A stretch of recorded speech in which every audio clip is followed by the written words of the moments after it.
아, 첫 시간에 방송 사고가 있었습니다. 이게 이제 용량이 제가 아이폰으로 제작하는데 이제 많이 딸리나 봐요. 그래서 아, 저장 공간이 없다고 중간에 끊겨서 우리가 18분 정도 하다가 이제 말았는데 이어서 이제 계속 하도록 하겠습니다. 그 특정한 시기에 대한 구분 하다가 이제 멎었는데요. 이제 스가랴서 12장 1절 9절이 이제 전쟁의 때에 대한 거, 또 13장 1절로 9절은 정결의 때에 대한 거, 그다음 14장 6절로 10절은 새 예루살렘의 시기다. 그래서 기존의 다른 예언서들과는 달리 특별한 시기들이 좀 많이 이 스가랴서에서 이제 도입되고 있어요. 그러니까 그런 면에서는 좀 무시적인 요소들과 관련성을 좀 보고 있습니다. 그럼에도 이제 우리가 알다시피 역사에 대한 관점 자체가 어, 계속 예루살렘이 이제 중심으로 나타나고 있잖아요. 그러니까 스가랴서 전체 자체도 1장에서 8장도 그렇고 9장에서 14장도 그렇고 뭔가 새로운 예루살렘에 대한 비전들이 이제 이야기됨으로써 역사적인 불연속성보다는 이제 연속성을 이제 더 많이 강조하고 있는 것으로 이제 보이고요.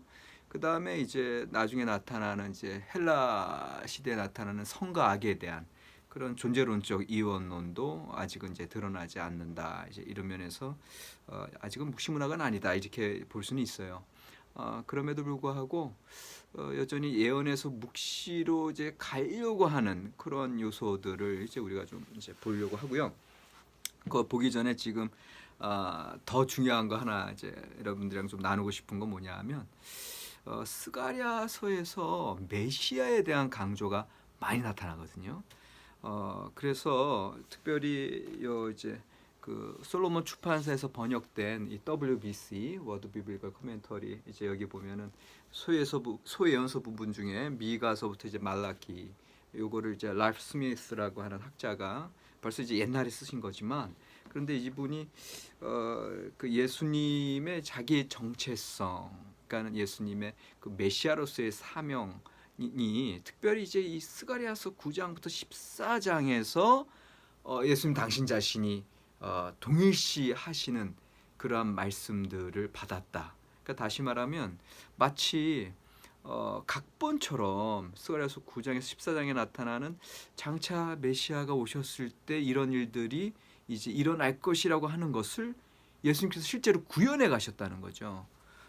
이제 그런 모습들을 이제 대표적으로 여러분들 예루살렘 입성하실 때 이제 제자들 시켜서 나귀를 구해오게 하시잖아요. 근데 그게 벌써 이 스가랴서 9장 9절의 말씀의 성취 아닙니까? 9장 9절에 보면 이렇게 나오죠. 시온에 따라 크게 기뻐할지어다. 예루살렘에 따라 즐거이 부를지어다. 보라 내 왕이 내게 임하시나니 그는 공의로우시며 구원을 베푸시며 겸손하여서 나귀를 타시나니 나귀의 작은 것 곧 나귀 새끼니라 이렇게 말씀하고 계시잖아요. 그러니까 이것이 실제로 몇 장입니까? 마태복음 21장 5절에서도 나타나고 또 요한복음 12장 15절에서도 나타나죠. 이게 이제 첫 번째라면 두 번째로 이제 나타나는 부분이 뭐냐면은 내가 목자를 치리니 양들이 흩어지리라. 이것이 스가랴 13장 7절의 말씀입니다. 근데 요게 예수님께서 최후의 만찬 끝나시고 감난산에 올르셔가지고 이제 이제 목자가 이제 침을 당하니 너희들이 흩어지리라 이런 말씀이 마가복음 14장 27절에 나오고 있고요. 그게 두 번째고, 그다음에 이제 세 번째가 그 가룟 유다가 은 30전에 예수님을 팔았고 나중에 그것이 이제 후회가 되면서 그것을 이제 다시 종교 지도자들에게 던지고 나가서 이제 본인은 자살하고 마는데 당시에 그 대제사장이나 그 이제 종교 지도자들이 그것을 가지고 토기장의 밭값으로 주었다. 이제 이런 말씀 나오잖아요. 이게 그 스가랴 11장 13절에 보면은 은 30전을 목자에게 줘요. 그러나 그 목자가 그거를 토기장에게 던지는. 그러니까 이게 뭔가 상징 행위거든. 그래서 실제로 스가랴 11장 13절에서 이게 도대체 무슨 말씀인지 잘 모르겠어. 그런데 이게 나중에 그 가룟 유다 사건과 연관되는 부분들이 이제 나타나는 거 봤을 때는 참 이것도 그 메시아 사건, 예수 그리스도의 사건과 관련돼서 이제 펼쳐지는 장면이고요. 그 다음에 예수님 실제로 십자가 상에서 이제 그 누가복음 21장 24절에 보면은 그들이 그 찌른 자를 보리라 이제 이런 말씀 나오잖아요. 근데 요게 스가랴서 12장 3절. 스가랴서 12장 3절에 보면은 뭐가 나오냐 하면은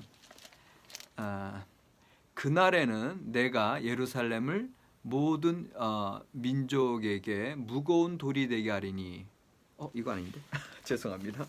12장 3절이 아니라 12장 10절 12장 10절 내가 다윗의 집과 예루살렘 주민에게 은총과 강구하는 심령을 부어주리니 그들이 그 찌른 바 그를 바라보고 그를 위하여 애통하기를 독자를 위하여 애통하듯 하며 그를 위하여 통곡하기를 장자를 위하여 통곡하듯 하리로다 이렇게 돼 있어요.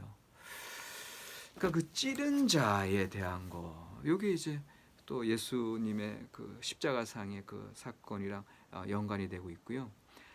그 다음에 14장 5절에 하나님 여호와의 임재 그리고 거룩한 자들이 함께한다. 요거는 사실은 재림 사건과 관련되어서 보이는데 이게 데살로니가 전서 3장 13절에 보니까 주 예수께서 강림하실 때 하나님 앞에서 흠없는 자들이 이제 모이는. 그러니까는 참 이거를 이제 요 랍 스미스라고 하는 학자가 이제 발견을 하고 있고요. 그다음에 이제 14장 8절에 14장 스가랴서 14장 8절에 그날에 생수가 예루살렘에서 솟아나서 이제 흐르리라 이런 말씀이 있는데 이게 요한복음 7장 38절에 예수님이 이렇게 말씀하셨다는 거죠. 나를 믿는 자는 그 배에서 생수의 강이 흘러나오리라. 그러니까 이런 말씀들을 다 성취해 가고 계신다. 그다음에 또 다른 하나가 이제 스가랴 12장 3절과 누가복음 21장 24절. 그러니까 여러분들이 솔로몬 출판사 랍 스미스 이 책을 좀 참고하시면 이분이 이야기하시는 그 메시아에 대한 강조점들을 연관해서 보시게 됩니다. 아닌 게 아니라 계속해서 랍 스미스가 그 주석집에서 얘기하고 있는 건 뭐냐면 옛날 초대 교부들 있지 않습니까? 이제 초대 교부 하기야 제롬 같은 경우에 이제 주전 4세기니까 아직 교부 시작 전에 이제 그 불가타 그 라틴어 성서 번역하신 그 제롬의 경우에는 너무 스가랴서 9장에서 14장의 말씀들이 예수님의 그 생애 그리고 메시아성과 너무 관련이 많기 때문에 이분은 그걸 중심으로 더 깊이 들어가세요. 그래서 스가랴서 1장 8절에 홍마를 탄 이를 예수 그리스도로 이제 해석하시고 또 1장 18절에 네 가지 뿔을 수토아 사상에 사람의 마음을 번뇌케 하는 슬픔, 기쁨, 소망, 두려움 이런 걸로 이제 해석을 하거든요. 그다음에 이제 미첼이라고 하는 학자는 학계에서와 같이 스가랴도 메시아를 이제 당시에 그 수룹바벨로 이제 보고 있다. 그렇게 이제 보면서 그 수룹바벨 그러니까 예를 들면은 학계에서 2장 23절에도 이런 말씀 나오거든요. 수룹바벨아 여호와가 말하노라 그날에 내가 너를 세우고 너를 인장으로 삼으리니 이는 내가 너를 택하였음이니라 만군의 여호와의 말이니라 하시니라. 이렇게 봤을 때 아까 제가 이제 초반에 말씀드렸듯이 학계와 스가랴 시절에 이제 제2성전이 건축되면서 그러면서 이들의 마음에는 단지 어떤 종교적인 것들뿐만 아니라 어떤 정치적인 그런 새로운 다윗 제국의 시대가 도래하는 것으로 이렇게 기대하고 있었던 건 분명한 사실인 것 같아요. 당시에. 근데 그때 당시에 뭔가 어려움들, 문제들이 이제 생겨서 그래서 결국 나중에 제2성전 건축 봉헌할 때에는 대제사장 여호수아만 있었다고 하는 사실, 이것들이 늘 항상 걸리는 말씀들이고 좀 고민해야 될 문제들인데, 그건 이따가 세 번째 시간에 좀 더 고민 좀 함께 이야기 나누려고 해요. 그 다음에 헬머 링그렌이라는 학자가 있는데, 헬머 링그렌. 근데 이제 그분은 이 스가랴서 9장 14장이 뭔가 제의적인 배경이 있다라고 설명을 하는 거예요. 그래서 그런 제의적인 배경은 사실은 그 모빈 캐리라고 하는 학자가 있어요. 또 이분 이제 독일 학자인데, 그 모빈 캐리라고 하는 학자는 특별히 이제 시편 연구로부터 시작해서 구약 성경에 나오는 모든 그런 신앙의 전승들, 신앙의 고백들이 그 삶의 자리가 특별히 제의적인 예배드리고 제사드리는 그런 배경을 갖고 있다라는 거예요. 그러면서 이분이 얘기하는 게 이제 신년 축제에 대한 거, 거기에 이제 그 새로운 왕이 임하고, 그리고 이제 쇠락했던 그 땅이 다시금 기름져지고, 그래서 다시금 풍년의 새로운 사이클이 시작하는, 새로운 왕의 도래와 더불어 새로운 사이클이 시작되는 이제 그런 축제, 신년 축제들이 이제 있었다고 얘기하거든요. 근데 사실 이런 신년 축제 가설은 옛날 그 메소포타미아 지역에서 신년 축제가 있고요. 또 고대 가나안 지역에 신년 축제가 있어요. 그러니까는 다분히 역사와 문화적인 이제 후발 주자가 이제 이스라엘이니까, 이스라엘 사람들이 그런 메소포타미아 문화나 고대 가나안의 문화를 받아들여서 이런 신년 축제가 있었을 것이다라고 이제 얘기를 하는 거거든요.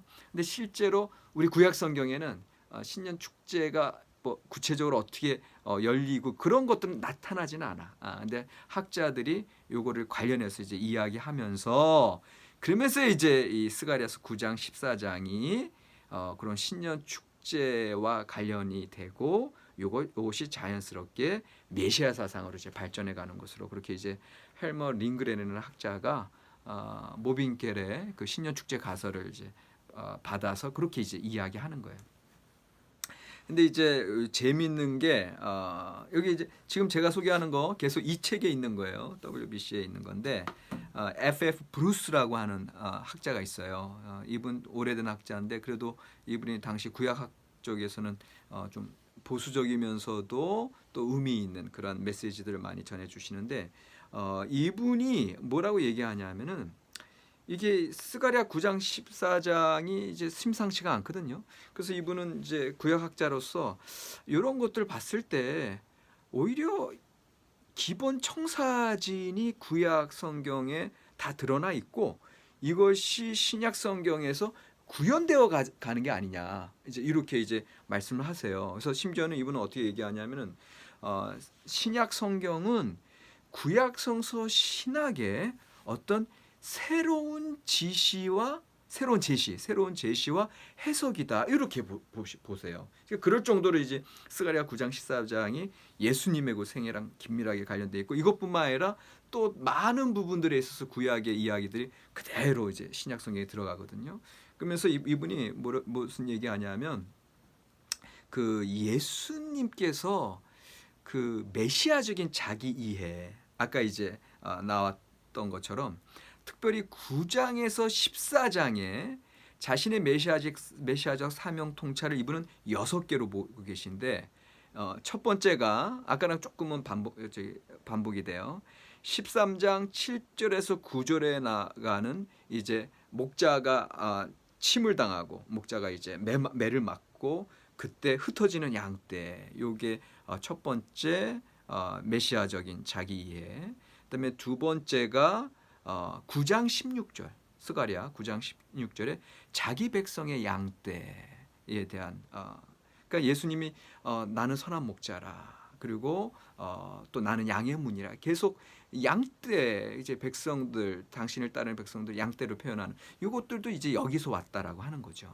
그 다음에 세 번째가 9장 9절로 10절에 낙에 타시고 임하는 왕에 대한 거. 그다음에 네 번째가 14장 4절, 그날에 감난산에서 나뉘어지리라. 이게 이제 그 마태복음 26장 30절, 요한복음 8장 1절 계속 최후의 만찬 이후에 감난산으로 가시잖아요. 그때 그 감난산에서 역사가 갈라지고 하나 이제 십자가의 이제 그 순환이 시작되면서 사실 그 사건 자체에서 구원과 어떤 심판의 의미가 나뉘어지는 그런 궁극적인 사건이 감남산에서 이루어진다고 하는 거. 그 다음에 다섯 번째가 아까 얘기했던 은 30전에 대한 거, 11장 12절. 그 다음에 여섯 번째가 찔림을 당한 자, 찔림을 보라. 그 아까 12장 10절에서 얘기했고, 그 다음에 이분은 한 가지 더 일곱 번째로 얘기하는 건 14장 21절, 14장 21절을 이제 예수 그리스도의 성전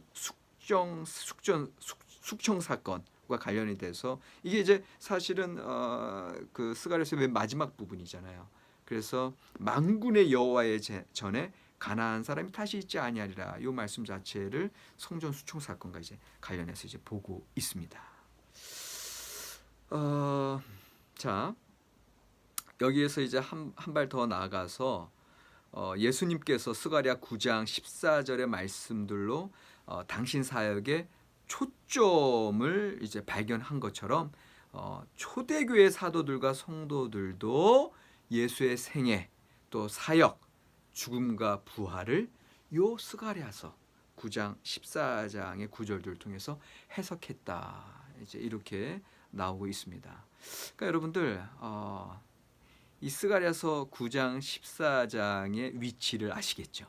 그러니까 이게 우리는 좀 보기에 좀 어렵게 느껴지고 이게 무슨 장면인지 그리고 뭘 얘기하려고 하는 건지 어떤 사건인지 쉽게 안 다가와요. 근데 요것을 실제로 초대교회 시대 때는 그 예수 그리스도에게 일어난 사건들을 통해서 그게 다 풀렸다는 거죠. 그러니까 그런 의미에서 요 9장에서 14장이 차지하고 있는 그 위치, 특별히 우리는 이제 기독교 신앙이니까 우리 기독교 신앙에 있어서 너무너무 중요한데 여기에 대해서 그 존스라고 하는 컨리프 존스라고 이제 여러 학자들이 나와서 조금 죄송한데 근데 일단은 그런 존스라고 하는 학자가 뭘 얘기하냐면은 요 네 가지 사상이 요 스가랴 9장 14장을 통해서 초대교회에서 뭔가 집중한 그런 사건 네 가지 주제를 얘기하는데 첫 번째가 승리에 대한 주제, 두 번째 변혁에 대한 주제, 세 번째 예배에 대한 주제, 그리고 네 번째 성결에 대한 주제가 스가랴 9장 14장을 통해서 초대교회의 그 초대 그 교회 공동체 형성에 있어서 중요한 주제들로 부각되었다 이런 얘기합니다. 그래서 승리라고 하는 것은 이제 패배하고 이 세상의 세력에 얽매여 있던 그 예루살렘을 다시금 하나님의 야훼의 전사로서의 야훼 그리고 친히 싸우시는 야훼의 어떤 승리가 첫 번째로 나타나는 것이고 그 다음에 그 야훼가 예루살렘에 임하셨을 때 새로운 세상 변혁적인 세상이 나타나는 그 변혁, 트랜스포메이션에 대한 거. 그 다음에 모든 이들이 모여서 하나님 앞에 이제 예배하는 우주적인 경배의 사건들. 그 다음에 의로움을 입은 자들에게 거룩함이 있다고 하는 거. 이런 주제들이 흘러간다라고 하는 거예요. 그러니까 이제까지 제가 이제 설명드린 것은 그 9장 14장과 그 초대교회 예수 그리스도의 사역과 초대교회의 중심의 주제들에 대해서 그 학자들이 하는 이야기들을 좀 살펴봤고요. 이제 본격적으로 스가랴서 9장부터 14장의 내용을 한번 들어가 보려고 합니다. 이제 스가랴서 9장에서 14장의 내용들 특별히 이제 어떠한 내용들이 여러분들 이제 9장부터 14장은 다 이제 읽어 오신 걸로 보고 어떠한 내용들이 실제로 그 묵시적인 그런 특징들이 드러나는지 요거를 좀 살펴보려고 합니다. 자, 특별히 첫 번째 이제 묵시적인 요소들 이제 9장부터 한번 볼 텐데요. 일단 9장은 기본적으로 시리아와 페니키아, 블레셋에 임하는 여호와의 나라에 대한 거, 그다음에 새 왕의 임재, 그리고 이제 포로들을 해방하는 그런 주제들이 흘러가고 있거든요. 그런데 이제 그 9장 1절에서 8절에 보니까 일반적인 열방에 대한 선포 형식, 다시 말하면 그 열방에 대한 심판 선포 있잖아요. 우리 이제 예언서에서 나타나는 그런 선포들이 이제 흘러가요. 그런데 거기에서 참 신기한 거 7절에 보니까 블레셋 사람들의 남은 자들이 유다의 지도자와 같이 삼을 것이다, 이런 말씀이 나와요. 그러니까 이거 자체가 상당히 보편주의적인 시각 내지는 우주적인 시각으로 발전하는 그런 시각으로 보이긴 보이는데, 근데 이게 사실은 스가랴서만 나타나는 게 아니라 이미 그 8세기 예언자 아모스에게서 나타나죠. 아모스는 이스라엘을 구스족속 그 에디오피아, 그다음에 블레셋 사람, 그리고 아람 사람과 동등하게 이제 아모스서 9장 7절에서 얘기하거든요. 그러니까 그런 면에서는 그런 보편적인 사상 자체는 이미 초기 그 8세기 예언자부터 이제 이미 드러나는 것이니까 그게 특별할 거는 없다, 이제 이렇게 이제 보이고, 그럼에도 불구하고 묵시적인 요소가 제가 볼 때는 4절과 7절에 좀 나타나요.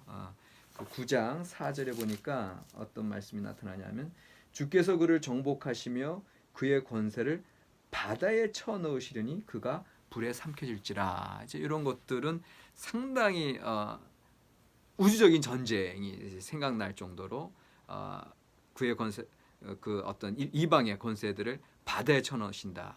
그가 또 불에 삼켜질지라. 이런 이야기들이 나오고요.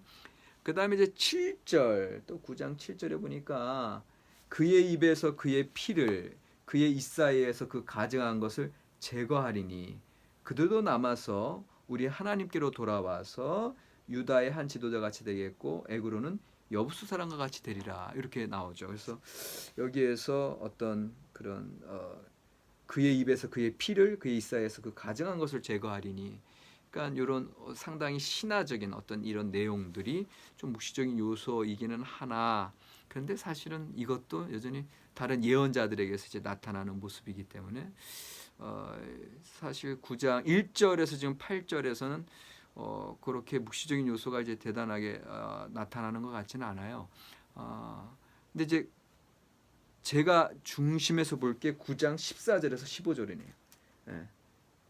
9장 14절에서 15절을 보니까 이렇게 나와요. 여호와께서 그들 위에 나타나서 그들의 화살을 번개같이 쏘아내실 것이며 주 여호와께서 나팔을 불게 하시며 남방 해오리 바람을 타고 가실 것이라. 만군의 여호와께서 그들을 호위하시리니. 점점점 계속 나와. 이게 뭐예요? 그 실제로 전사이신 야훼라고 하는 개념이 있어요. 그래서 전사이신 하나님이 직접 이제 싸우는 장면이 이제 부각되는데, 사실은 이런 전사이신 하나님 이런 개념들은 사실은 고대 근동에서 나온 개념이거든요. 그러니까 실제로 고대 근동에서 다른 민족과의 싸움은 그 민족 신들과의 싸움이에요. 그러니까 이제 그런 것들이 이제 고대 근동에 이미 있었던 문화인데, 이스라엘이 이제 후발주자로 그 가나안 땅에 들어가면서 그걸 받아서 야훼 하나님 우리 위해서 싸우신다, 이제 이런 개념으로 이제 발전을 한 거거든요. 근데 그것이 그렇게 고대 근동의 배경으로서 이제 끝나지 않고 이것이 나중에 전면적인 우주적인 전쟁으로 그게 이제 더 발달하고 좀 신화적으로 표현되는 그런 모습들은 나중에 가면 묵시문학에서 그게 확정이 되거든요. 그러니까 그런 면에서는 실제로 이제 물론 역대기에 보면 이제 이 싸움은 너에게 속한 것이 아니라 나에게 속한 싸움이다, 이제 이런 이제 신학적인 선포들은 있으나, 실제로 하나님이 이런 구체적으로 막 화살을 쏘시고 번개를 쏘시고 이런 장면들은 사실은 이제 나중에 묵시적인 요소에서 더 등장하기 때문에 이 스가랴서의 이제 9장 14절에서 15절에 이런 신화적인 전쟁, 이런 하나님이 직접 싸우심, 이런 것들이 좀 묵시적인 요소랑 이제 관련이 있다고 보겠습니다. 자, 10장으로 넘어가면 이스라엘의 구원과 회복에 대한 선포가 나오는데, 여기서도 10장 이제 처음 부분에 보면 이스라엘을 용사와 같게 하고 유다와 요셉 족속을 구원하고 또 사로잡힌 곳으로부터 돌아오게 하리라. 이런 이스라엘의 구원 선포가 있는데, 그런데 여기에서 참 재밌는 장면은 10장 11절이에요. 10장 11절에 보면 전통적인 역사 기억을 갱신을 시켜요. 제가 아까 처음에 첫 시간에 이제 말씀드린 것처럼 옛날 출애굽의 역사나 그들의 이제까지 구원 역사가 새롭게 재해석된다 그랬거든요. 여기 보면은 11절에 내가 그들이 고난의 바다를 지나갈 때 바다 물결을 치리니 나일의 깊은 곳이 다 마르겠고 아수르의 교만이 낮아지겠고 애굽의 규가 없어지리라. 이런 말씀들. 이것은 상당히 이전의 그 사건이 다시금 묘사되면서 신화적이고 우주적인 차원으로 이제 묘사되는 모습들이죠. 그러니까 이런 것들이 상당히 후에 나타나는 무시문학적인 요소들과의 그런 유사성으로 우리 이제 보게 되는 거고요. 그 다음에 10장에서 보면 2절, 3절, 8절, 9절, 2절, 3절, 8절, 9절이 상당히 목자에 대한 이야기와 관련해서 많이 나와요. 그러니까는 어떻게 보면 지금 리더십에 대한 이야기들이 여기서 흘러가고 있어요. 이거는 이제 세 번째 시간에 더 말씀드릴 거고, 여기 이제 묵시적인 요소 1절에 구름을 일게 하시는 여호와, 상당히 신화적이고, 또 3절에서 5절에 보면은 어떤 비유적인 상징이 나와요. 그래서 내가 목자들에게 노를 바라며 내가 숫 염소들을 벌하리라. 도대체 여기서 얘기하는 목자들은 누구지? 그래서 숫 염소들은 누구지? 만군의 여호와가 그 무리 곧 유다 족속을 돌보아 그들을 전쟁의 준마와 같게 하리니. 그러니까 분명히 유다 족속을 괴롭히는 누군가를 얘기하는 거예요. 그러니까 이거 자체도 당시에 그 상황을 아는 사람들, 공동체 사람들은 알 거란 말이에요. 그러니까 뭔가 암호적인 거, 그 소수만이 자기네들끼리만 아는 그런 요소들이 여기서 이제 드러나고 있고요. 그 다음에 뭔가 아까 얘기했던 역사적인 기억을 소환하면서 그것을 초월적 미래의 사건으로 승화하는 장면들, 이거 이제 10장이 그렇고요. 그다음에 11장으로 넘어가면 11장이 그 어리석은 목자에 대한 거, 그다음에 또 예언자들에 대한 거, 이제 이런 이야기들이 좀 그러니까 이제 어리석은 목자, 예언자는 나중에 나오는구나. 어리석은 목자에 대한 거가 이제 11장 후반부에 나오고, 그 앞에는 1절로 3절에 백향목 또 잣나무가 멸망하는 요것도 이제 리더들에 대한 상징적인 표현일 수도 있고, 또 이제 다른 주석가들은 이게 이제 당시의 전제군주들에 이제 대한 심판이다, 뭐 이런 게 1절에 3절인데, 어쨌든 이것도 상당히 상징적인 언어죠. 그 대단한 백향목, 그 다음에 그 잣나무 숲, 이런 것들에 멸망할 수밖에 없다. 그러니까 그렇게 권세를 누리고 선포했던 자들이 멸망한다고 하는 이런 이야기들이 나오고 있고요. 그 다음에 그 12절, 13절, 11장 12절, 13절이 은 30전에 대한 거 나오고, 그러니까 요거는 뭐냐면 이제 자기가 그 목자 역할을 한 거를 이제 내 수당을 달라, 당연히 그 은사수전을 받았는데 이것을 던져버린다고 하는 것 자체는 그 목자의 역할, 그러니까 수당을 받을 만큼 제대로 하지 못했다는 소리거든요. 이런 것들이 또 상징 행위로 나오면서 당시에 실패한 리더십에 대한 이야기입니다.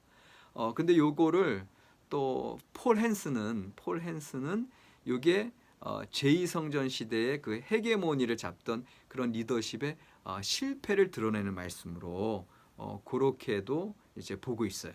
보고 있고, 그러면서 여기 이제 특별히 대표적으로 11장 17절에 화 있을진저 양떼를 버린 목된 목자여 칼이 그의 팔과 오른쪽 눈에 내리리니 그의 팔이 아주 마르고 그의 오른쪽 눈이 아주 멀어 버릴 것이라 하시니라. 그러니까는 요거 자체만 보면 상당히 수수께끼인데 누구를 가리키는 건지, 이제 그런데 이제 폴 헨스는 요게 당시에 제2성전 시대 이후의 그 리더십들에 대한 이야기다, 이제 이렇게 이제 얘기하는데, 거기에 대해서 또 그게 아니라 또 다른 의미가 또 있을 수 있다, 이제 이렇게 이제 갈 수 있는 거예요. 자, 9, 10, 11 첫 번째 마사, 첫 번째 경고가 끝났고 이제 12, 13, 14 두 번째 경고 이제 마사로 가면 요 12장이요. 12장이 1절로 10절 전반절까지는 예루살렘의 구원을 얘기해요. 그런데 10절 후반절부터 14절까지는 동시에 예루살렘의 애통에 대한 이야기예요. 그러니까 상당히 12장 안에 예루살렘의 구원에 대한 거, 근데 동시에 예루살렘의 애통에 대한 게 있어. 그래서 이게 어떤 역사적인 정황을 반영하는지 상당히 이제 궁금할 수밖에 없어요. 근데 이제 그 특징적인 내용들이 뭐가 있냐면 11절에 12장 11절입니다. 12장 11절 보면 그날에 나오고 이제 그날에 상당히 많이 나와. 12장 자체만 보더라도 8절에도 그날에 9절에도 그날에 11절에도 그날에 나오는데 여기 보면은 그날에 예루살렘에 큰 애통이 있으리니 무기또 골짜기 하다 드림몬에 있던 애통과 같을 것이라 이렇게 나오거든요. 무기또 골짜기에 애통이 있었다. 누가 생각납니까? 요시야 왕. 그러니까 요시야 왕이 바로 느고 이집트의 느고 왕 바로가 그 무기또를 통과할 때 나가서 통과 못하게 막다가 거기서 전사하잖아요. 근데 요시야는 누굽니까? 히스기야와 더불어 정말 히스기야보다도 더 그 율법 하나님의 말씀을 그대로 행하고 우상 철폐하고 모든 산당들 폐한 그런 왕이었는데 그렇게 하나님 앞에 요시야의 종교 개혁을 감당하던 자가 오늘날 하루아침에 그냥 금방 요절하고 마는. 그러니까 이거 자체가 큰 애통의 사건이었고 이것이 그 이스라엘 역사에 있어서 그 이후에 의로운 자의 고통이라고 하는, 왜 의인이 그렇게 죽을 수밖에 없었나, 이런 사건들이 계속 이어지거든요. 근데 이게 그 파장이 지금 이 스가랴가 써지는 이 제2성전 시대까지 오고 있어요. 요거에 대한 의미를 좀 이따 더 살펴보려고 합니다. 그래서 여기 보면은 일단은 묵시적인 요소 2절로 3절 12장 2절로 3절에 상징적인 표현, 예루살렘은 모든 민족을 취하게 하는 잔이다. 또 무거운 돌과 같다. 계속 상징적인 언어들이 계속 나오고 있다라고 하는 거고요.